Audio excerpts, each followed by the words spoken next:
personally love how every single plan or, commission does everything in its power to make up a new acronym to avoid just having to say black and brown folks or melanated folks, disadvantage. No. Also, how did they get like that? Okay, I'm sorry. Hi, hello, and welcome to According to Weeze, the podcast, where we're going to have candid conversation with the hopes of finding a way forward in community. See, we exist and experience life at the intersection of our complex identities and our socio-cultural and political systems. And let's be real, the only way to dismantle it all is to start by dissecting it.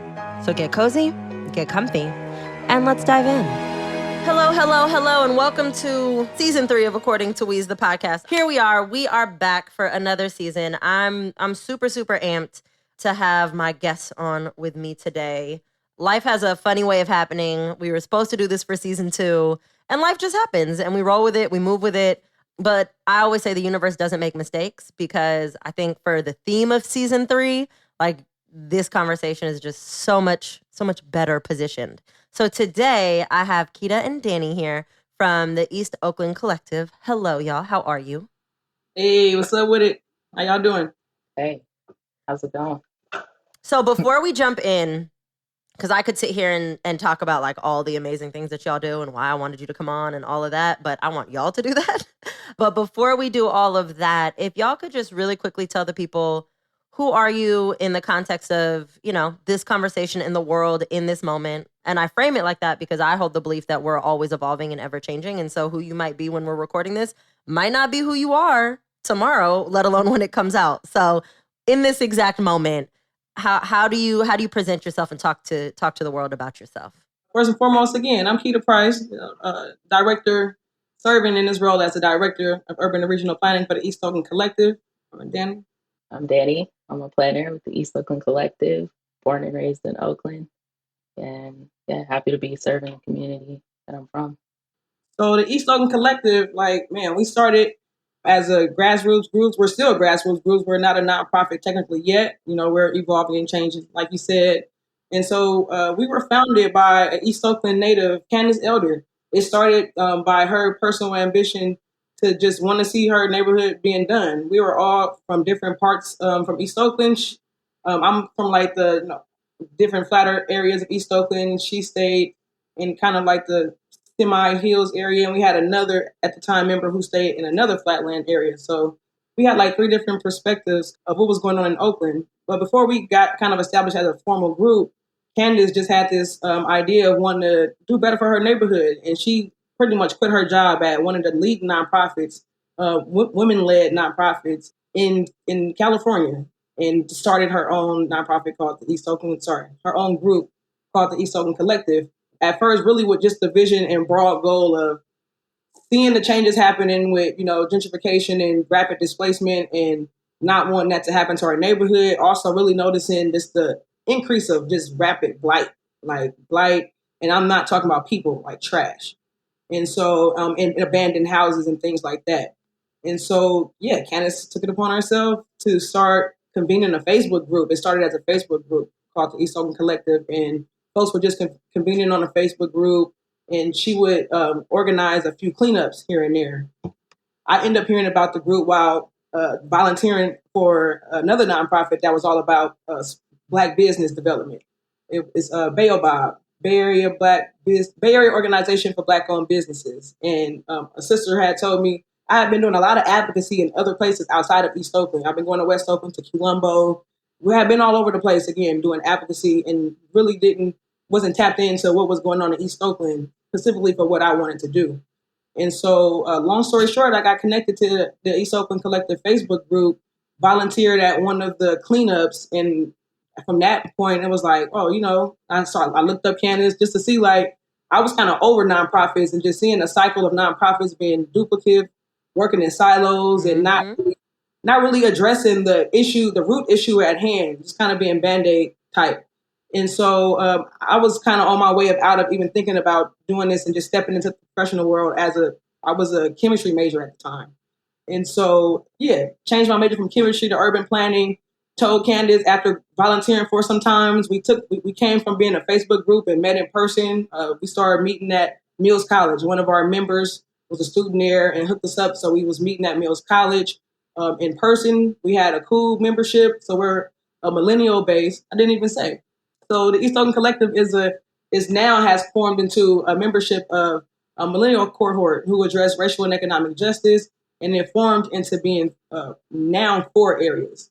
But let me go back really quickly. Before we got to 4 areas, again, we started at just urban blight. And so we went from urban blight to realizing that urban blight was really being blamed on the homeless population. So it transformed from addressing urban blight to now trying to provide services for the unhoused population. And in addition to that, civic engagement and economic empowerment. We always felt like economic empowerment was like the root and like center of how we will liberate ourselves, economically. We know financial wealth, generational wealth is an issue within the Black community. And so with that said, yes, we designated economic empowerment, civic engagement, and leadership in homelessness service and solutions as our 3 focus areas that we started with. And I told Candace, I was just like, man, this is all great and everything, but I came in with a particular mindset of wanting to do to create an economic development plan for Deep East Oakland. Because I saw that the city, after being an intern at the City of Oakland's planning department, I noticed they didn't have a specific plan for Deep East Oakland, for the flatlands. I saw plans for Oakland on the hills, for the Coliseum over by the water. I saw a zoo and the airport had some stuff going on, but that big hole in the middle where I stayed, they had no plans for it. So I'm like, well, hell, we'll plan it for ourselves. And that's when I switched my major from chemistry to planning. And everything was about planning ever since. Candace was like, well, what do you want to do? So I declared myself, at that time, urban and regional planning officer. So now I've graduated to director. I've got promoted to director because we've been now doing community engagement and really pertinent neighborhood and transportation planning projects for the past 3 to 5 years, from Let's Bike Oakland, East Oakland Mobility Action Plan, East Oakland Neighborhood Initiative. And yeah, I'll let Danny come in, because when we first started out in East Oakland Collective, I met Danny, working for the City of Oakland. And so it's really cool now to, like you said, transition and have her on the community side now. And later we can go to speak towards how that shows how the city, again, can't keep quality BIPOC employees that could deliver true equity. That's a whole other conversation that we could have an entire podcast on. Right. But yeah, Danny, your perspective on EOC and who we are. Well, man, where do I begin? I mean, so that is true. I first met Keta, became aware of EOC while I worked at the City of Oakland, Department of Transportation. To backtrack a little bit, I was still in college pursuing my BA in urban studies and planning. And I did a semester abroad in University of Amsterdam, where for 5 months, I only encountered one homeless person, or one person I could assume was experiencing homelessness. Flash forward to coming back home, back to Oakland, and the situation just seemed to get so much worse, so much more entrenched poverty in your face. So, every day I was going to work at City Hall where there were people who regularly pitch a tent and live and are regularly, moved away by city officials. And then I come to find out okay, there is movement on this. There are activists. I found out that Candace, for instance, was arrested in protests about the rights of these individuals to just live, to just have somewhere safe to live. So seeing that really inspired me to just start to do more beyond what I was already doing. I was drawn into planning because, people see these systemic challenges and they think it's sometimes random or it's beyond our control, but it's really not. Communities are planned. There is no space that's not planned, even if it's not developed. That is part of someone has accepted that is the way that it should be or needs to be. And so we can change that. All right. If it's just planning, then that means we just need better planners to get together and make a better plan. Yeah. Or right? People who are intentionally developing or paying attention to underdeveloped areas and areas that have intentionally been underdeveloped. So That's right. On that note, I would love for y'all to speak a little bit about the why. The biggest question I get from people outside of the Bay or folks like, because, we have a lot of, let's just call them transplants. Mm-hmm. We have a lot of transplants that come in and they have this perception of like, oh, but it's Oakland and y'all are so big and you have so much money. And like, how could we have such a devastating houseless population? How could we have, right? Y'all are in transportation. How is it that BART doesn't go to most of Oakland? How is it that the bus, the other public transportation systems seem to be like, not mapped out and planned very well? Why, right? Like, why are these things funded and these not? Like, this seems baffling to people. And right, my answer is always like, don't let the money and the size fool you. It's by design. And so if y'all could speak a little bit to specifically that, especially because, right, like, Danny, you've been inside the city. So but speak to us a little bit about why that is. The look on y'all's faces is like, where do we even start? You want to start? I'll start. You can go in. I mean, I'm sure the why we do the work we do are just like our why, what drives us. Well, I definitely want us to talk about that, but like, why is the disparity even there to begin with? Like, why is it underdeveloped? Basically, before Candace was even like, I'm sorry, this is an issue, like, and nobody's addressing it, so we have to do it, right? Like, nobody's going to save us but us. Before we even got there, what realities exist that necessitated that? Right. Oh yeah, the reality is that East Oakland was just straight up neglected. It was deemed as after white flight, East Oakland, the area of East Oakland was the last portion of Oakland to be annexed into like the whole portion of the city. So over time, historically, it's always been pretty industrial heavy. They see as industrial as a money economic driver. But they did still, populate it with houses next to it. I live next to a very mixed industrial residential zone area that's, highly toxic. I think we got probably in the top 5% for worst air quality in California, which is nothing to boast about, but that's why we get some of the grants that we do or whatnot. But again, that exists because after the time, of Oakland developing itself out, having industries, now developing houses, this area was at first, East Oakland was predominantly white at first. It was like where the white affluent, or not necessarily affluent, but just whites kind of were. And Black folks and all other BIPOC residents were kind of like in West Oakland or whatnot, Japanese, Black, and everybody else. My folks migrated here from the South, from Memphis, some and Texas, some from a better life and some for the war, for our work or the Navy, not sure. And so, over time, after some time, they thought that, I guess, white folks and such thought that after the war and such that these folks were going to go back to where they came from. But a lot of folks didn't. They stayed. And so, yes, that created just a lot of class socially, economically, as you could imagine. And so, the white folks started fleeing and out to the suburbs and places like that, to the Tri-Valley. Piedmont and Montclair get created. Right, yeah. Then you have a declaration of, and I forgot that incorporated, then you have an incorporated city within a city, like Piedmont. I think I've heard the stats that that the income level in Piedmont is almost equivalent to the folks in Hollywood Hills or whatnot. That's crazy. But it's absurd. Yeah. I just want to pause real quick for people who aren't from the Bay to understand that Piedmont in its totality is what, 2 miles in, I think, in radius, and has its own school system, own police system, all of its own infrastructural systems, that all of the money in that 2 mile radius, which is equivalent to all of the financial wealth and power of the Hollywood Hills, is specifically allocated to Piedmont. If you are from Oakland, even if you are from right over the line of Piedmont, you can't even get an intercity transfer into the Piedmont schools. It's absurd. Anyways, I just really needed people to understand that who aren't from here. Please continue.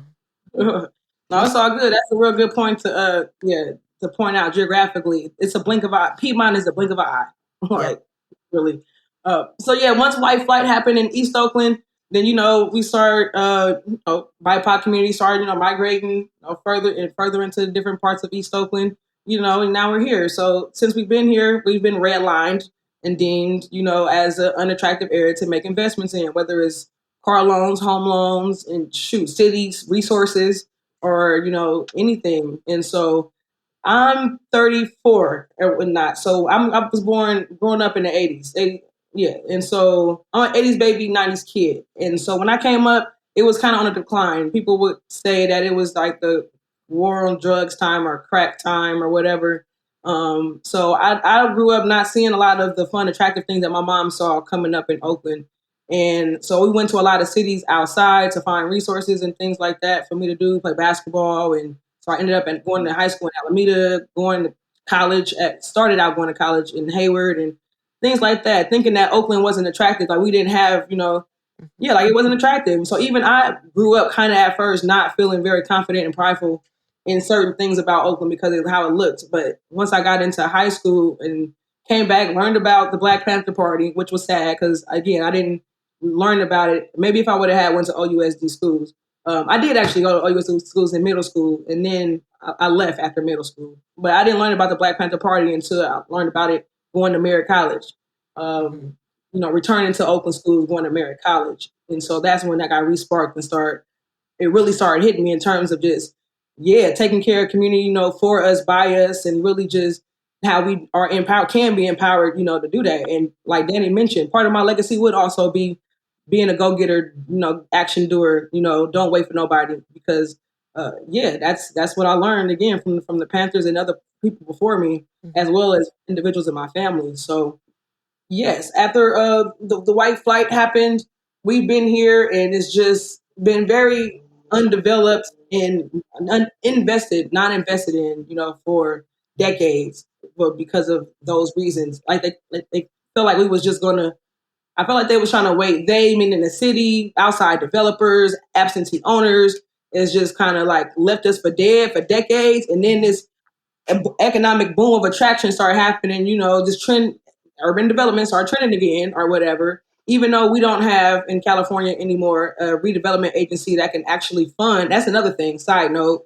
Another reason outside of the redlining and things like that, structurally, we don't even have like a funding, like a designated funding source for community development. Once there was before the RDA, Redevelopment Agency, and they had like CEQA was what it was, I think, in the city of Oakland. And that was all about community development. And that got distorted, unfunded, and the different responsibilities went to different departments. And a lot of stuff to me from working inside have, fallen through the cracks. And the biggest part is there's no designated funding to give to community to plan their own communities.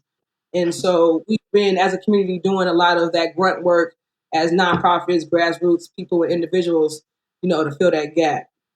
I have like 3 spin-off questions that I'm just going to hold on in my brain because I want to kick it to Danny. If you could speak a little bit about so there's, of course, the Great White Flight, and as Keta synthesized it perfectly, is like East Oakland was left, the flats were left for dead, right? But that was very intentional, right? So there's no funding, there's no resources being allocated. It's kind of like, all right, well, Black and brown folk live here now, so we're going to pay attention to all the other areas. And for some people hearing this for the first time, that seems absurd, right? Like, how could a city council or how could a city planning department like completely ignore a very large portion of their city? So what does that look like internally from an actual like city planning perspective? Is it really as simple as like, we don't care, so we're just not going to do it? How do you get away with that? It's not. Nothing is actually as simple as it looks, first of all, when it comes to governments. But I just want to, give props to Keta for that summary. And the history of this stuff is really critical into understanding where we are today. I actually have, a Panther in my ancestry. My grandmother's younger brother, was a Black Panther. And so I did grow up learning that Black radical tradition, not really trusting white institutions to have our best interests at heart. I went to school in a better neighborhood than the neighborhood I lived in. And I noticed at 6 years old that it was cleaner. as well. I noticed that, these differences in city services. I think it would be too simplistic to boil it down to it's all racism. It's economic too. I grew up actually in West Oakland, and it has a lot of the same economic challenges of East Oakland, Deep East Oakland, until recent years and being, heavily gentrified. The neighborhood I grew up in was 60% Black. It's probably now like 30 or something like that. But, because of that, you see this historic disinvestment, and you see the color of the folks who are suffering. But realistically, like when you don't have things like banks in your neighborhood, it doesn't mean you don't have money that you need to access. What it means is you have to get on a bus or a train and go downtown or go to somebody else's neighborhood and access those services. You still need everything everybody else needs, but you're going to pay more to do it, and you're going to pay it to a different entity. And so I actually like those things impact, small businesses. The barbershop, that was 2 blocks from my house didn't see my money because I'm not going downtown to get cash for this cash only business. And it just, so it's kind of like spreads out from there, all of these sort of negative impacts. So I think, within the city, I'm sure there are racists, right, who just like are intent to not do anything that would benefit Black businesses or Latinx businesses, but they don't have all of the power to like manipulate all of the policy. So really, it ties in so deeply with economics. I think that there's a lack of action because people see that the city will survive as long as it is attracting some new businesses or some middle class and upper class white residents. As long as that influx is happening, there's no fire, there's no pressure for them to develop in our areas. We have to light that fire under them and spark that action. Like it's fully on us. Yeah. So a lot of the conversations we're having in this particular season is really around like and the folks will hear it, so y'all don't have to go into it, but we've already had conversations around food deserts. So they'll understand food deserts. They'll also understand the impact on small businesses, including restaurateurs, right? Like that goes hand in hand. They know all about redlining. They're probably tired of hearing me talk about redlining and, the long-term impact of that and education and all these other things. But something which is y'all's focus, something that is not really talked about, at least not very publicly, right? And is not at the forefront, is the way in which transportation and planning around transportation really is impacting communities and what the limit of accessibility to transportation actually does, right, to a community. So if y'all could jump into that, because that is like your extra special lane, right, of expertise. So talk to us about that and what impact that has and why that is so important for us to begin to address. Cool. Yeah, I'll definitely go ahead and frame it. Earlier, I mentioned that, EOC sprouted from, just looking at urban blight to having 3 focus areas. And over the pandemic, we increased to a 4th focus area called neighborhood and transportation planning. And that was intentionally done based off, us starting to notice the amount of incoming global and really just national and state investments happening in climate and transportation. And just the intersection that have with us in our communities. We just really recognized, me at the time, I was holding down this transportation area alone at the time. Just, recognize like, man, all this investment is coming. And it's like, I don't see enough people. I am always the only Black person in these meetings, or we're not talking about it or learning about this information, whether it's climate, environment, or something, or I'm the only Black person actually connected, touched, living still in the hood or whatnot. And so it's just like, man, like, so these are just start again. I'm learning, even though I want to be a gung-ho on the planner, I'm still learning the process. And I'm like, so these are the people that, again, is making decisions or whatnot. And so, yes, we definitely saw that we needed to be, at first, people talk about, being at the table, but, it started with us trying to, make sure we're at the table at these, mentioning these intersections, to the fact that we're now 5 years later getting to like creating the tables and eating and not being reactive to opportunities and to plans that the city needs to update and use us, not use us, but partner with us, but us saying we want to do this and, you're going to partner with us and get this money to do it.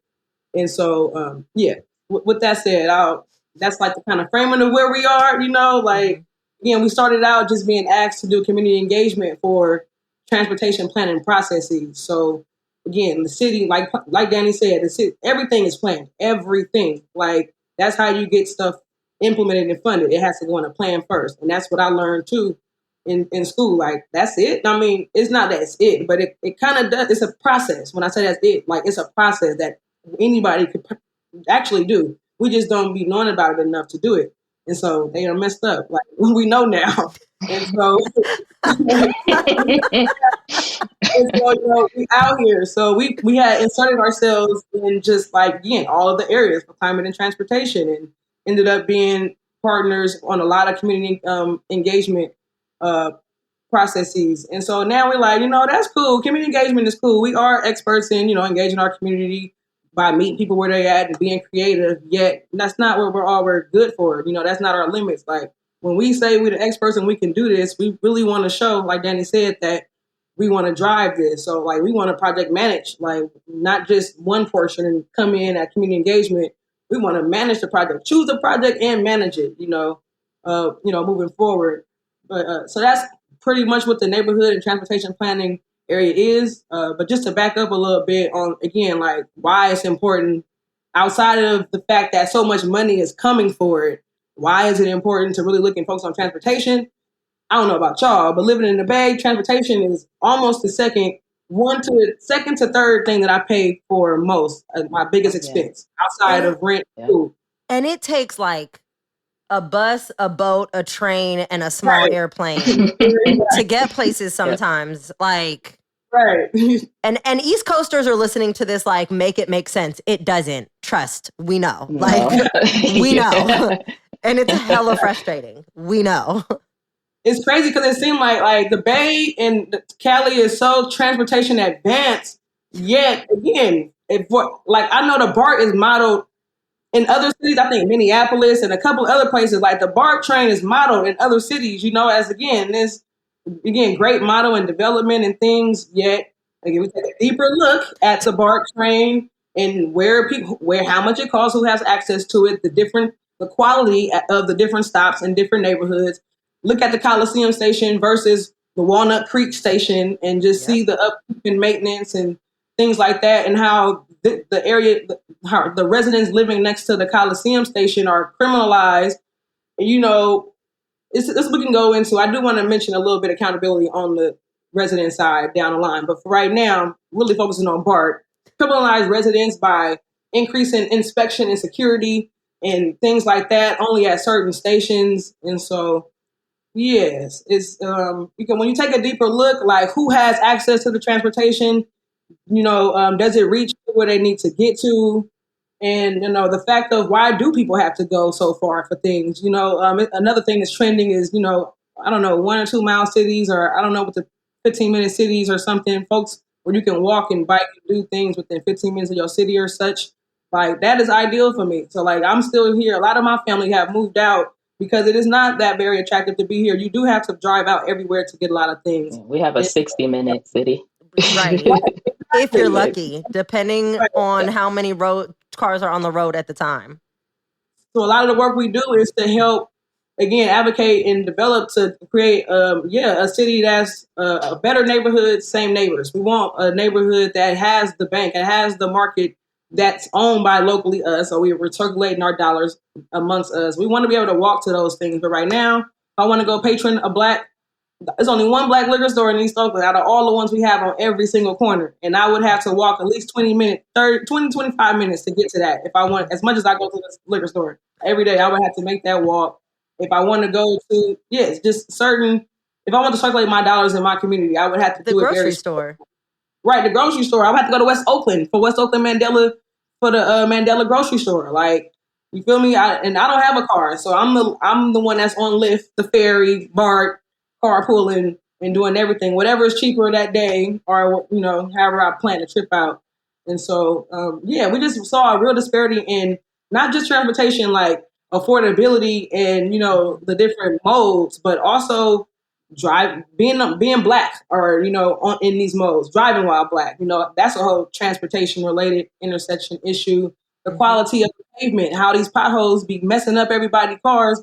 You know, in the hood, again, we already deemed a quote unquote low income, disadvantaged area. And so these potholes ain't helping nobody's pockets no better in terms of, economic stability. So you got messed up potholes, you got messed up pavement and sidewalks that's not ADA accessible. Like the city could get sued up the woo wop right now. I go take about 5 pictures of some of these sidewalks up out here. And it's just like how we moving freely means a lot. It's real. We don't think about it like because we just be moving so much, we in reacting or surviving mode, but we trying to reverse that and start thriving. So we want to create those pathways that, you know, again, help us do that and better transportation, better mobility. And we kind of focus on mobility under the frame of transportation because when people focus on transportation, they just focus on infrastructure.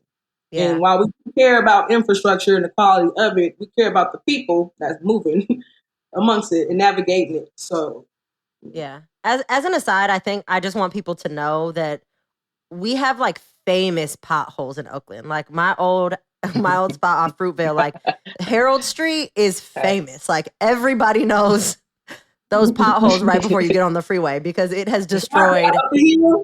Yes. Yes. See. Yeah.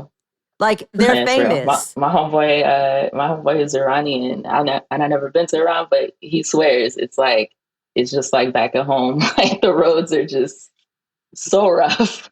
Yeah, you gotta hold on. And the wildest thing that I learned, I don't know, I didn't know that this was a thing, and it makes like it's on another one of those like make it make sense. So Harold Street had actually like destroyed my tire once, and the city of Oakland's solution was you go get it fixed, and then you submit a form. And they will reimburse you for the damage that the potholes cause. Why don't you just spend the money to fix it? Did y'all know that was a thing? That's a thing. Just fix the damn pothole. Wow, we did not know that. Okay. One of like an OG down the block was like, "Oh, just submit the form to City of Oakland," because he's been living there for like 40 years. He's like, "I do it. I have to do it every so often." I was like, "Why is that a thing?" Also, why have you been doing it for 40 years? Why don't they just fix it? Wow, we're gonna talk offline. Yeah, I need to look at that. Yeah, it's a thing. Another thing, one thing I also wanted to backtrack and mention in terms of like why it's important, why we focus on transportation. Just also wanted to uplift historical injustices around transportation in terms of like the burden of construction of transportation and what it have on communities like East Oakland and West Oakland. So in putting in freeways, you know, displacing mass communities, you know, whole neighborhoods and such. Transportation have always historically been a way for a certain class to declare and carve out, you know, certain parts of the city that they want, or what that they want or want access to that they want access to. So they've carved out these highways and stuff to their key destinations, not necessarily, you know, having in mind, you know, everybody. So, just really wanted to lift that up from the 980 freeway. We have. Well, everybody is not from the Bay. So we have one freeway actually is called 580. And so 580 is the freeway that is a barrier between the flatlands and then the hills. And so the hill residents came together and I guess put some kind of petition or state legislation or policy together where no trucks are allowed to be on that freeway. And so that means all the trucks and all the fleet and toxic, you know, it's the only such policy in the whole state, too, by the way. You said it's a what? It's the only policy like that applies to any stretch of any California state highway. I didn't know that. Yeah, so they only can have a super anomaly. Yeah. Right. So the trucks can't be on 580, so they're only allowed on 880. And so which neighborhoods are, you know, 880? Again, mine. So again, all of that, BART. You got BART, you got a train system, you got Amtrak, you got the airport, you got all the industrial zoning, ABI Foundry, like you got all of these things just compounded. And so the trucks can only be over here. So it's just adding to the overlay of, you know, bad air quality. So transportation contributes to a lot of the bad air quality. So we work with, you know, Roots Health Clinic within our projects, you know, the air project partners. we're beginning to start working with them as project partners to really start looking at that intersection and, the public health and air quality around the let off from different transportation things. And just trying to better understand how we are impacted by this stuff. We live it and we see and know. Just trying to translate that to everybody else. Again, definitely driving or biking while Black. Yeah, 100%. I think the other thing too I really want people to be cognizant of is you can literally look at the map of your city and based on where highways are, you can guess within, I think the statistic is like 95% accuracy, like the financial disparity on like which side of the like exists on which side of the freeway, right? Meaning freeways are literally also used as actual land barriers, like very intentionally. I don't know if y'all have heard about they're saying 980 is gonna be no more. Y'all heard about and of course it's under the guise of like reconnecting the city. Well, first of all, y'all put it there to begin with. Secondly, to whose standard, right? Like who is still controlling these things? Like reconnecting how? What are you putting there? A big ass park? People don't need parks. We need grocery stores and doctors and T-Mobile and everything else. And reconnecting who? Because again, West Oakland is fairly gentrified. So now that there's a high population of non-Black people, now you want to connect it to downtown because again, they want 15-minute walkable cities like everybody else. And the freeways in the way. And it's attracting the unwanted, blighted, cis-het residents that they don't like or would not. So yeah, it can get frustrating or whatnot. That they all of a sudden want to do these things in the name of reconnecting. I'm like, and okay. Danny bring that up a lot. So right now there's a plan coming out called Plan Bay Area 2050, and this plan is like looked at every 4 or so years by MTC, the Metropolitan Transportation Commission, and ABAG, some other folks. And so, this is coming up. And, again, equity is trending now. It's a lot of buzz language that can be put and used, but the city and regional and local agencies still have a real tough issue actually implementing it. And so, Danny raised a good, if you can just speak to how you were just talking about how, it's good to have all of that language about, prioritizing what they call them, DAC, disadvantaged communities and things like that. And it's just those historically disadvantaged communities are now populated with other people. And now you're designated in these plans, all these resources are being designated to them. And it's like, okay, well, hell, they're going to be gone. I mean, we're trying to do a lot of anti-displacement work to make sure that we're not going. But if y'all just do stuff according to plan, like they'll be gone by the time the money for this plan even get here for this quote unquote disadvantaged community. It'll be a Piedmont by the time, you feel me? Yeah, Danny, I would love for you to speak to that. So if you could elaborate on that. I know. I mean, I don't want to skip over that. We're in the middle of a climate catastrophe as well. Yeah. So everything that we're talking about when we talk about expansion of a freeway or all of it has a climate impact, first of all. But yeah, like Keta mentioned, when you talk about historically disadvantaged, most of those census designated areas are changing. The demographics have already shifted 10 or so years ago, and it takes time to capture that data. And just so people who don't know, in planning, you can make a 10-year, 20-year plan, a 50-year plan. It's very forward-looking often. It's very difficult to make a plan this year that you would then implement next year or anything like that. What does planning actually mean? Because that is something I think that people need to understand. Why is 2050 a thing? Why is 2020? So the planning is not keeping up with the way that demographics are actually changing. And so what does that look like and what does that mean? I mean, for me, I'm reminded of our at the beginning of this when you asked what does liberation mean, and to me, it's personal, it's individual, but it's also to that community, which speaks to how difficult it is to plan for a 9-county, Bay Area region, or to take these plans from the state, right? And they're trying to cut emissions and improve the air quality. That's an excellent goal to have, but it's going to depend on the individuals on the ground, the community, to actually implement these things. And when you're talking about raising billions of dollars to implement the project, we know that it will take time. It's not all there right now.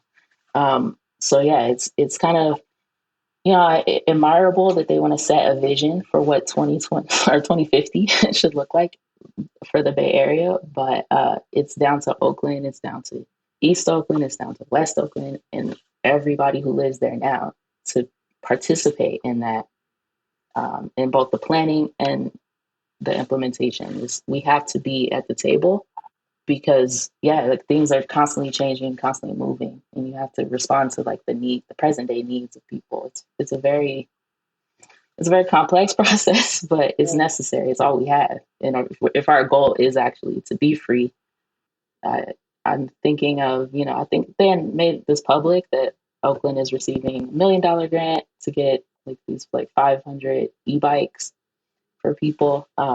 It's going to become a library.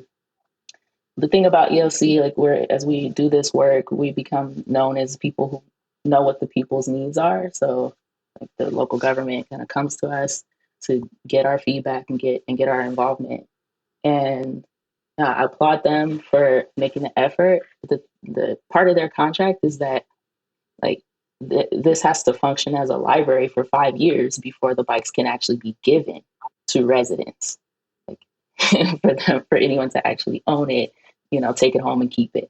And that's not liberation for me. That's control. That's more economic control. So we're taking those steps, but man, it's not fast enough. Y'all are the experts in this conversation, right? But as a layman who's just from the Bay and sees all the things and has the lens, right, of systemic and political and disparities, if you will, I'm having a hard time struggling with this, and maybe y'all can make it make sense, though I don't know that there's an easy answer. I'm hearing, right, because we do 1000% have a climate crisis, right?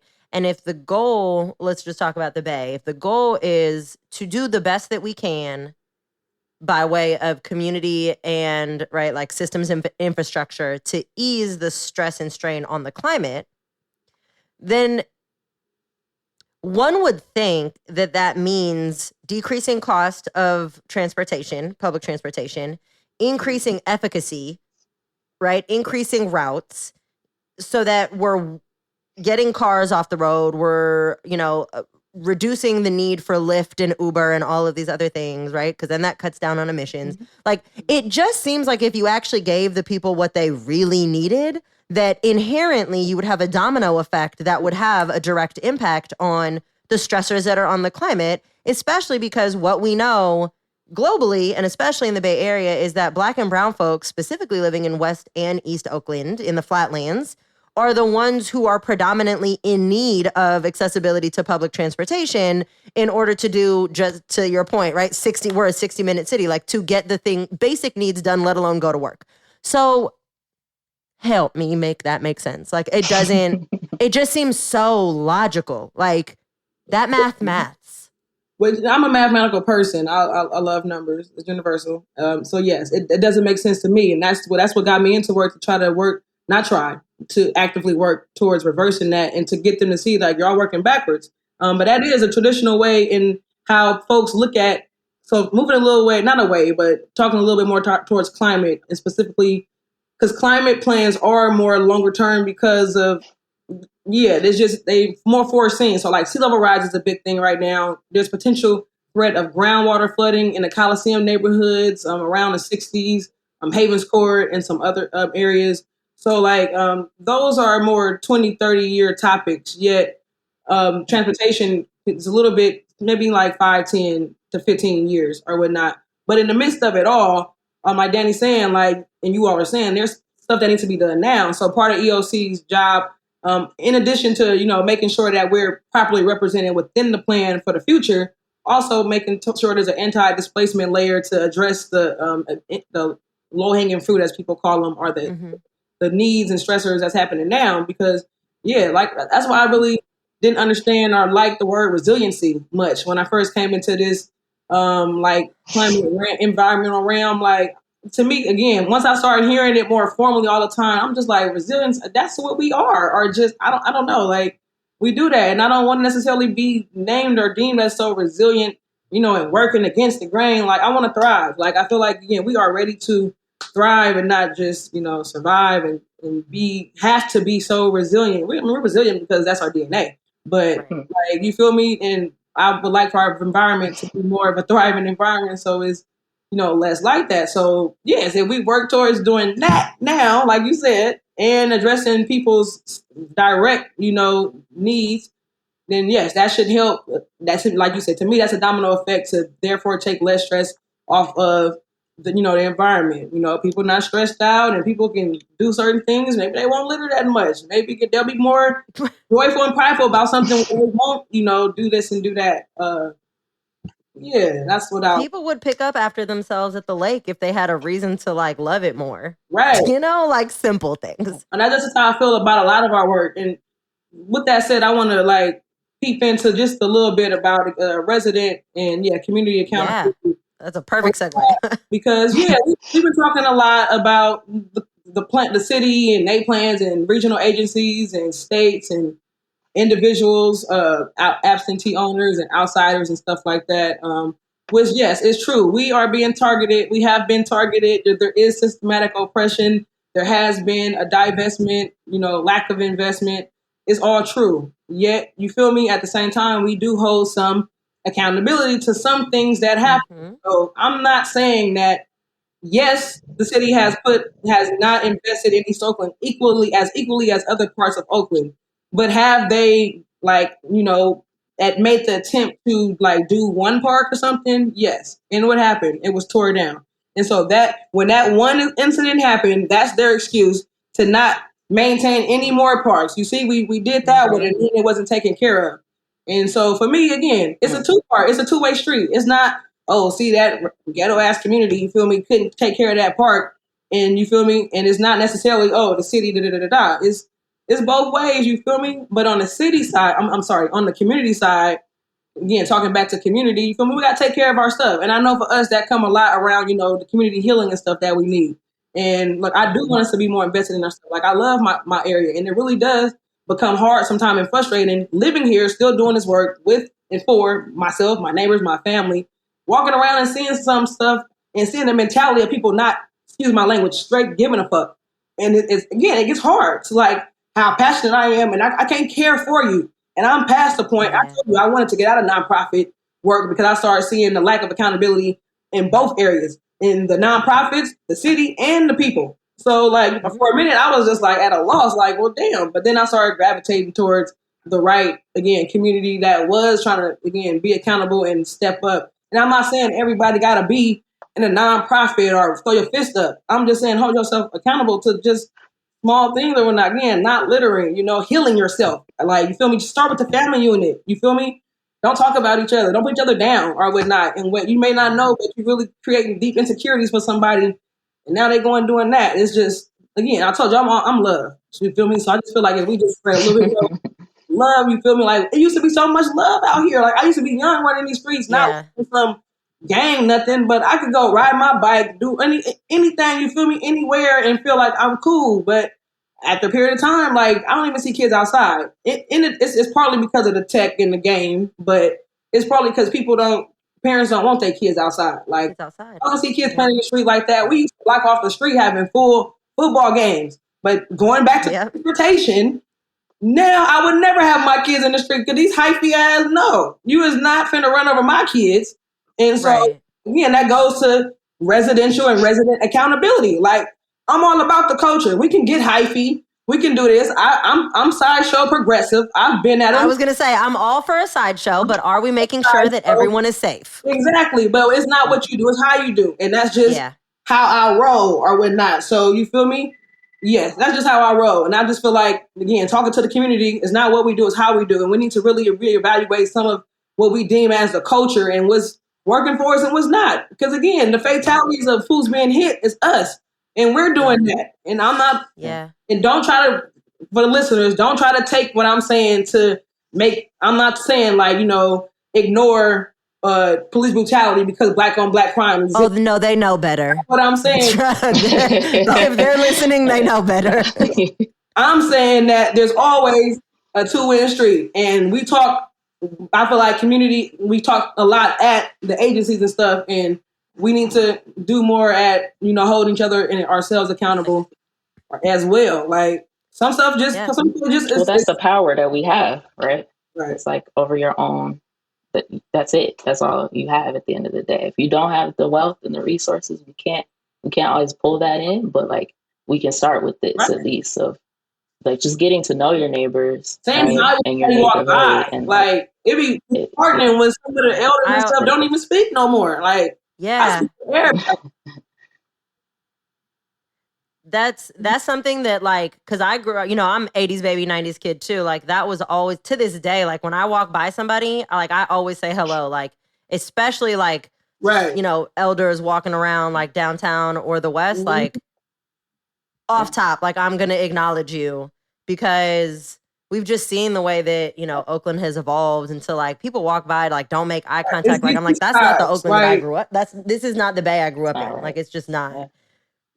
Yeah, 100%. And I always tell people like multiple things can be true at once, right? So we have systemic oppression, we have infrastructural oppression, we have racism is real, all the isms, right? The gender binary is real, patriarchy is real, and as individuals and as collectives, we also have a responsibility to ourselves and to each other, right? I always say like, take care of yourself, take care of each other, because if we know that demon over there and we know all of its intentions and we talk about it all the time, but like we are not even doing what we can control, and like we just have to do better. So thanks for bringing up that point, because that's we can't leave that out of the conversation.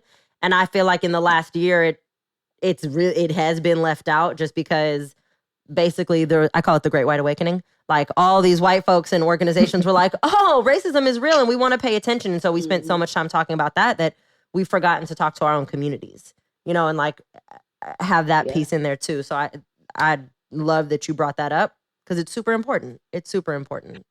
All right. So before I let y'all go, and the listeners are like, oh my gosh, he says this every time. I always, always, always tell folks two things. The first is I'm talking to y'all in the Bay, right? In East Oakland. But Oakland, yeah, we have our nuances and we are definitely like nowhere else in the country. But what's happening in Oakland is not unique. It is happening. It happened in Detroit. It's happening in Baltimore, Chicago. It's happening everywhere. And I have listeners from all over the world. So if you are listening, there is an East Oakland collective doing, maybe not the same way that EOC is doing it, right? But like effectively doing the same things, targeting the same things, trying to make the same changes within your very community in your own backyard. So your first call to action is go find them. Because two, and this is the other thing that they're like, we know.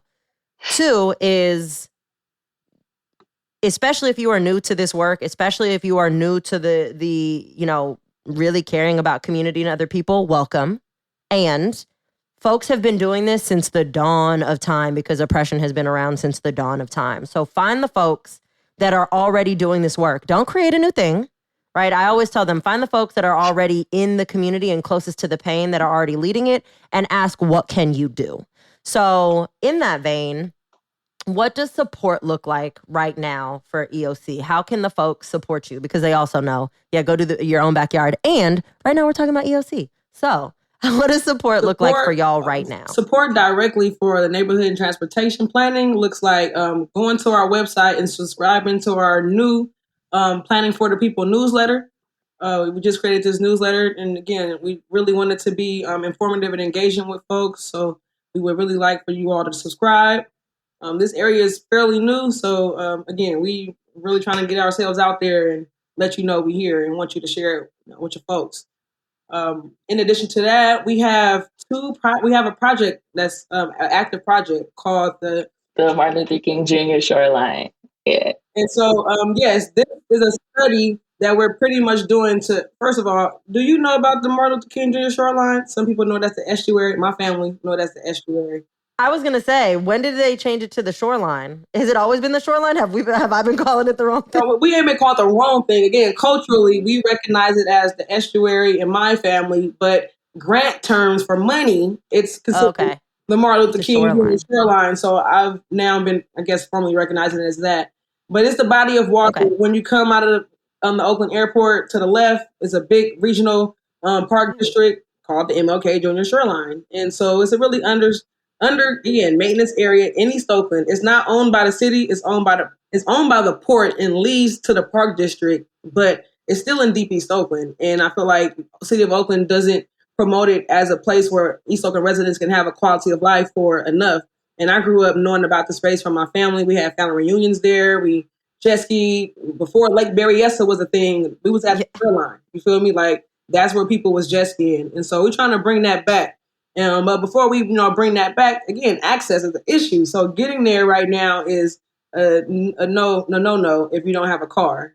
And so pretty much this project will explore clean mobility options to get people to this shoreline. That's dope. As you were saying that, I was literally running it in my head like, how would you get there if you don't have a car? Yeah, so we're exploring options, and the main option that we're exploring is a free zero emission bus. Like the free B on Broadway? Having one of those pretty much on 73rd / Hagenberger that goes from Eastmont Transit Center down to the shoreline on loop. Listen, if Emeryville can have the Emery go round.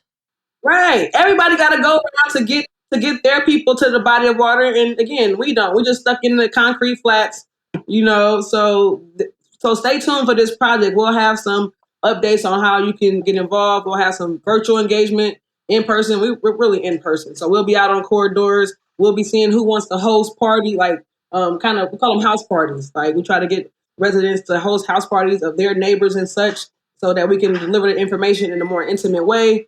So yeah, just look out for that information for this upcoming project. Dani, do you have anything in addition?